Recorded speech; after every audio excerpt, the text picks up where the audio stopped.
Welcome back student. मैं अभिनंदन Pandey Shri Vishwanath inter college Kalan की तरफ से आपका स्वागत करता हूं। आज हम एजी फिजिक्स में चैप्टर नंबर 4 सरल रेखीय गति, चाल, वेग एवं त्वरण का अध्ययन करने वाले हैं। इसमें हमें सबसे पहले जानना है गतिकी, काइनेमेटिक। तो भौतिक विज्ञान की वह शाखा जिसके अंतर्गत किसी वस्तु की स्थिति, चाल एवं समय के बीच में के संबंधों का अध्ययन किया जाता है, उसे हम गतिकी कहते हैं। अब गतिकी हमारी दो प्रकार से डिफाइन हो सकती है। आगे हमको जानना है इसमें कि दो स्थितियां हो सकती हैं। एक तो रेस्ट, जिसको हम विराम की अवस्था पढ़ते हैं। ये क्या है? इस समय हमको कहना है कि कोई वस्तु अगर समय के साथ और किसी बिंदु के सापेक्ष, समय के साथ साथ और किसी बिंदु के सापेक्ष अपनी स्थिति में परिवर्तन नहीं कर रहा है, तो किसमें होगा? विराम की अवस्था में होगा। दूसरा हमको जानना है मोशन, यानी कि गति।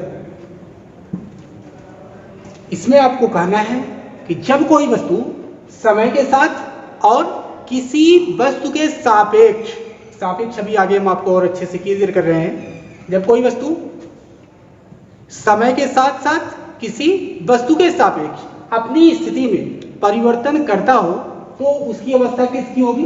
गति की होगी। उदाहरण इसका समझिए कि जैसे आप किसी ट्रेन में गति कर रहे हो, ट्रेन में यात्रा कर रहे हैं, तो आप गति कर रहे हैं, आपके साथ साथ ट्रेन का हर डिब्बा गति कर रहा है। उसी के उतने ही वेग से उसके खिड़कियां हुई, दरवाजे हुए, एटलीस्ट जिस सीट पर आप बैठे हो वह भी गति ही कर रही है। ऐसा आपको लग रहा है, लेकिन आपके सापेक्ष अगर देखा जाए तो सीट किस अवस्था में होगी या रेलगाड़ी किस अवस्था में होगी? वो विराम की अवस्था में दी जाएगी। आप भी गति ही कर रहे हो ना, लेकिन आपके साथ, परिभाषा जरा ध्यान दीजिएगा कि समय के साथ किसी वस्तु की स्थिति में परिवर्तन नहीं हो रही। तो जहां पर आप, जैसे मैं यहां बैठा हूं, इसी वेग से गति कर रहा हूं, जहां गति हो रही। अब खिड़की की स्थिति, दरवाजों की स्थिति, एटलीस्ट सीट की स्थिति, इसमें कोई परिवर्तन समय के साथ हो रहा है? तो आपका जवाब होगा नहीं हो रहा है। तो अवस्था किसमें हो गई है? आपके सापेक्ष ट्रेन या सीट, इनकी स्थिति क्या हुई? रेस्ट की हो गई। लेकिन ट्रेन जा रही हो और प्लेटफॉर्म पर कोई खड़ा हो, तो उसकी अवस्था क्या होगी? आपके सापेक्ष उस प्लेटफॉर्म पर खड़े व्यक्ति की अवस्था गति की दी जाएगी। जैसे आपने सुन रखा होगा कि ट्रेन में सफर करते वक्त या बस में सफर करते वक्त कहते हैं लोग कि लखनऊ आने वाला है। अब भैया लखनऊ तो एक जगह स्थिर ही है ना, वो उठ करके कहाँ जाएगा? या आप यहाँ सुल्तानपुर के हो, सुल्तानपुर क्रॉस कर चुका है, तो थोड़ा सा अटपटा तो लगता है, लेकिन के सापेक्ष ये स्टेशन गति की अवस्था में होते हैं। इस नाते इनको ये फला स्टेशन पीछे छूट गया या फला स्टेशन आने वाला है, ऐसा बोला जाता है। भौतिक की दृष्टि से ये चीजें सही है। आगे हम जानते हैं विस्थापन के बारे में।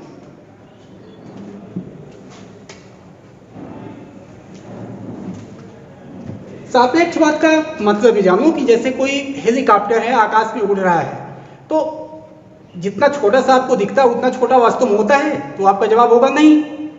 तो जो परिवर्तन आपको हेलीकॉप्टर पर दिखाई दे रहा है, हेलीकॉप्टर के अंदर बैठे हुए व्यक्ति को भी आपके ऊपर वही परिवर्तन अप्लाई होगा, यानी कि आप भी उसको उतना ही छोटे दिखोगे। बड़ी साधारण सी परिभाषा इसकी है। किसी भी वस्तु की स्थिति में परिवर्तन, change in position, is called displacement. तो आपको कहना है किसी भी वस्तु की स्थिति में परिवर्तन ही विस्थापन है। मैं यहां इसको लिख भी दे रहा हूं। किसी वस्तु की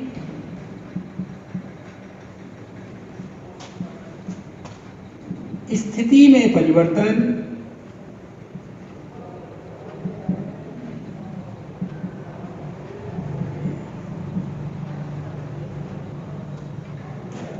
विस्थापन कहलाता है।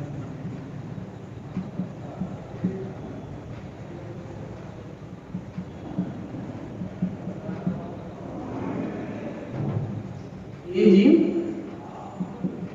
पोजीशन।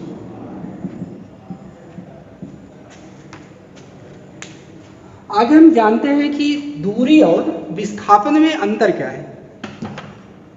तो एक तरफ आप दूरी लिख दीजिए और एक तरफ विस्थापन लिख दीजिए। इधर मैंने दूरी डाल दिया है और इस तरफ विस्थापन।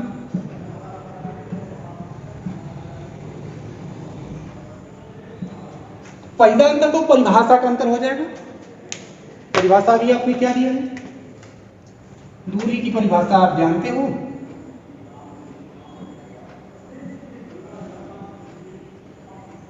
किसी वस्तु द्वारा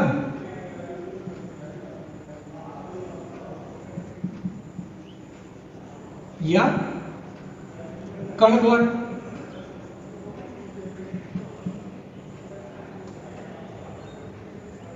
तय किए गए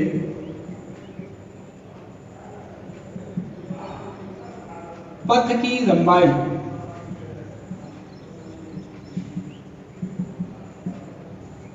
वो क्या है, दूरी कहलाती है।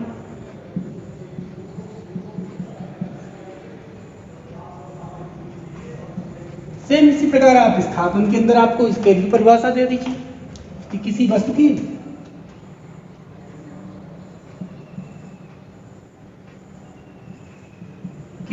या कण द्वारा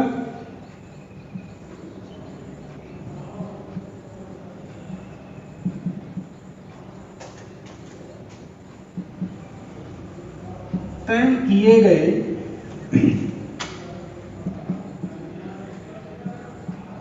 पथ की न्यूनतम लंबाई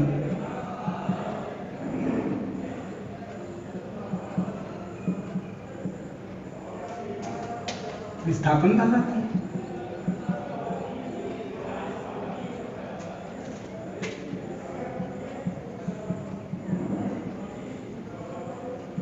थोड़ा सा ध्यान दीजिएगा, ये तय किए गए पथ की कुल लंबाई होती है और ये न्यूनतम लंबाई होती है। इसको अभी हम उदाहरण के द्वारा आपको और क्लियर करा रहे हैं। या जो परिभाषा अभी पीछे आपने लिखा है कि किसी वस्तु के स्थिति में परिवर्तन ही विस्थापन, वो भी आप लिख सकते हो, वो भी सही है।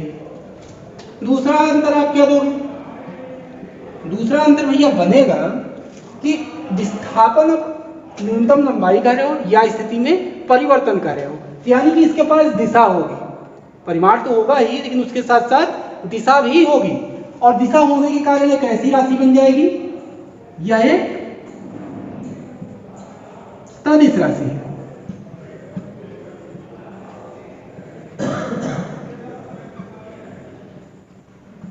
और इसके साथ आप क्या लिखोगे, यह एक अदिश राशि है।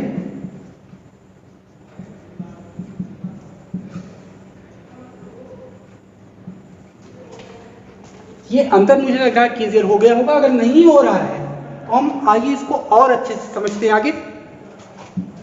जैसे कोई भी कण है या आप ही हैं किसी वृत्ताकार ट्रैक पर दौड़ रहे हो, वस्तु को लेते हैं, ज्यादा आसान करेगा कि कोई हमारे पास वृत्तीय पथ है r मीटर त्रिज्या का,